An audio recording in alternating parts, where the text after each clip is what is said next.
సాయినాథ్ జ్యువెలర్స్లో పనిచేసే దినేష్ యజమానికి టోకరా వేశాడు. దినేష్ తన నలుగురు స్నేహితులతో కలిసి 20 బంగారు హారాలను దొంగిలించాడు. అయితే బంగారం చోరీ కేసును పోలీసులు ఎట్టకేలకు ఛేదించి దినేష్తో పాటు తన నలుగురు స్నేహితులను అరెస్ట్ చేశారు.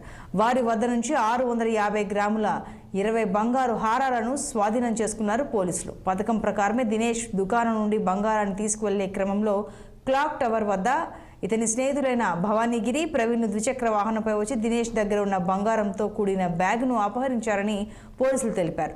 బంగారం అపహరించడం, విజయవాడకు వెళ్లి 6 హారాలను అక్కడ పడేసినట్లు పోలీసులు తెలిపారు. అనంతరం రాజస్థాన్కు పారిపోయే క్రమంలో ఉండగా వారిని అల్వాల్లో పోలీసులు పట్టుకున్నట్లు తెలిపారు. గతంలో దినేష్ జ్యువెలర్స్ యజమాని ప్రఫుల్ జైన్ వద్ద పనిచేసి మానేశాడని, ఇటీవల తిరిగి పనిలో చేరినట్లు పోలీసులు తెలిపారు.